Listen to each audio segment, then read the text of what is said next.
Greetings. Hey, it's Susie Q. We're working with this idea of the subconscious mind.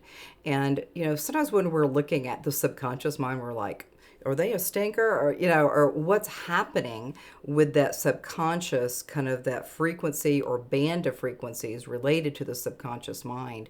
And so when we look at the idea of what is healing? And so like it's like an inside job, I think. You could say, well, I'm going to go to this person or this person to get guidance.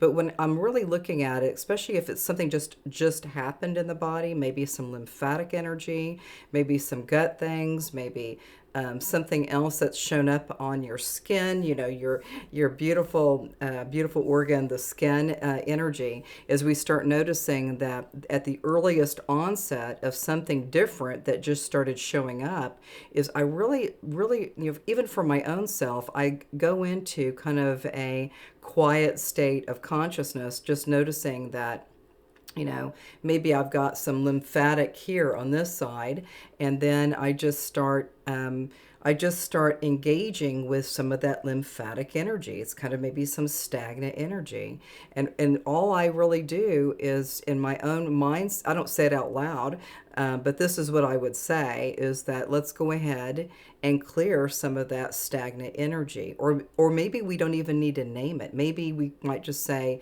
hello, in my innate intelligence, go ahead and clear what needs to be cleared.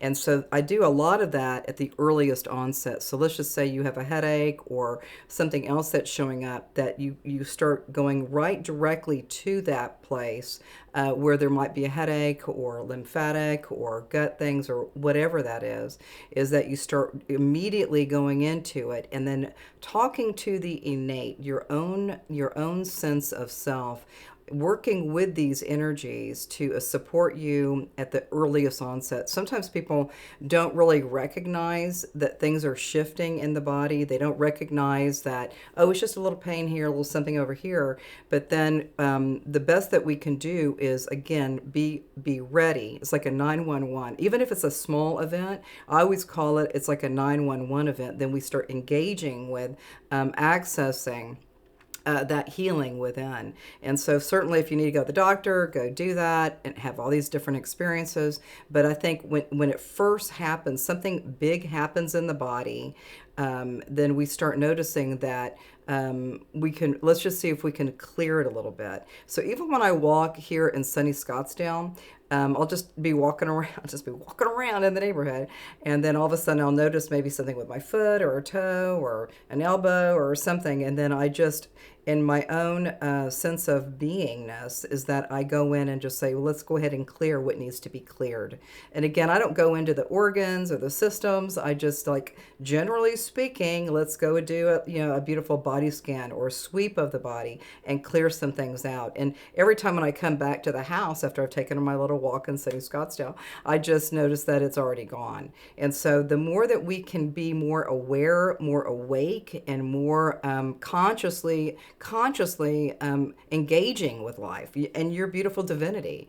Some people say, well, this is all this is all you have. Like, so we come here as babies, and then here we are, and then we leave, and then we don't take anything with us. So it's a pretty interesting way of looking at healing within.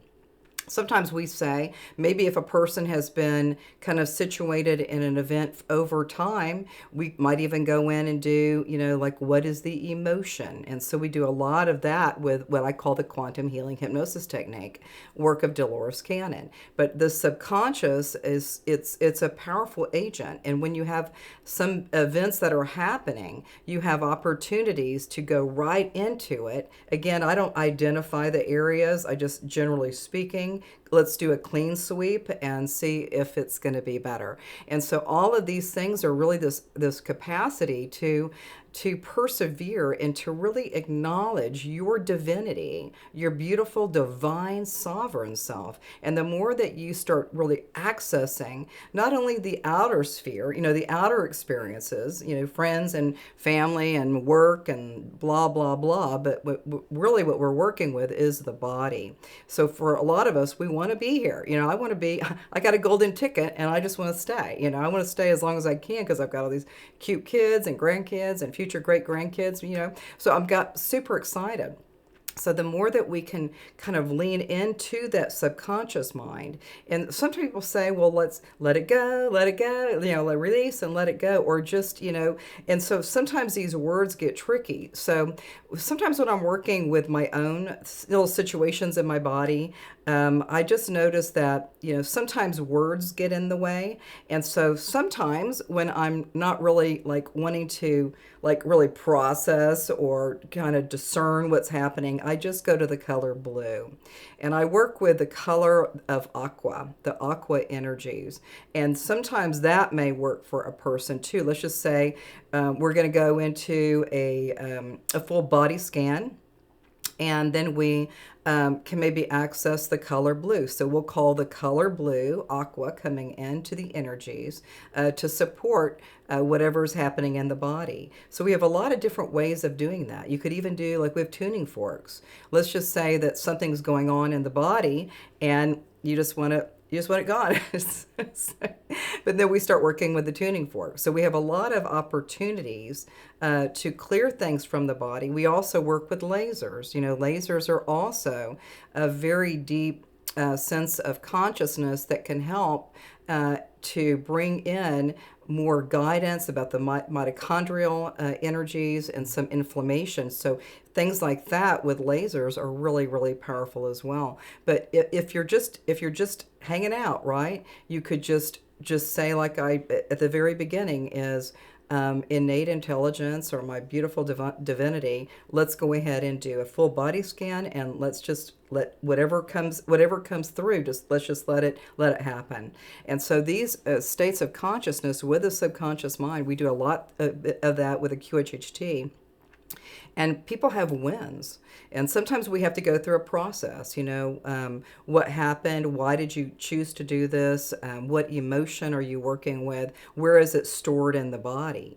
So sometimes when we're looking at where is it stored in the body, it's very evident that that something has already happened, but you can still be working with that energy. And then through the QHHT, through the subconscious piece of the hypnosis piece, is we start getting a little bit more guidance, and then we get the alignment with the person who's on the daybed, and then they are able to reinforce or have a new belief about what that experience was with the heart or lungs or gallbladder or whatever. But we have a lot of benefits through the subconscious mind. And I always ask, it's so easy because it's like whenever I'm doing that subconscious stuff on myself, I keep thinking, well, why don't I just share this, And I've been sharing it a lot, but it's a great reminder that each one of us has that capacity to heal thyself. And again, if it's a big event, you go to the doctor, you do whatever you need to do. But if it's just at the beginning of an onset of something different in the body, you start working with it. You just start working with it. This is your body, and some people, like, I remember I was in a book study. I was in 3 book studies back in Houston. And there was this one person, she said, what do you think it would look like when you go, if you would open up your body? And I said, well, it's like all the galaxies, it's all the planets. It's like I'm just part of this universal energy, And so when we're looking at this innate intelligence or this universal truth or God's source, any name that works for you would be very powerful. You could even work with God's source, any other types of words or colors or other different ways of looking at this. But I think that this would be a great tool for you if something is happening in the body. And at the earliest onset, it's so important to have awareness of your body. Some people are just walking around like do, and then all of a sudden they've come into a situation where it may be a little bit more complex. But the earliest onset is you can start kind of engaging with your beautiful divinity, your beautiful sovereign self, to clear, to have a better experience with these energies, to have more conscious light coming through these energies. all of these are so impactful for humans, and even for pets. We even do that with pets, is so that we have these experiences that are so unique and so extraordinary. And these are some of these beautiful subconscious pieces. And again, through the QHHT, a lot of that kind of taught me through the QHHT energies that I work with. I'm a level 2 practitioner here in sunny Scottsdale. I do all these other different kinds of modalities, but what I found here lately for myself is that I'm doing more videos. And when I do more videos, it's really about, I don't know, just sharing some things. And I'm sure everybody else is sharing as well. But I really have a burning desire, or a uplifted desire, to put out content and to share some of the stories of our lives. It's really fascinating. So we'll see you soon, and namaste.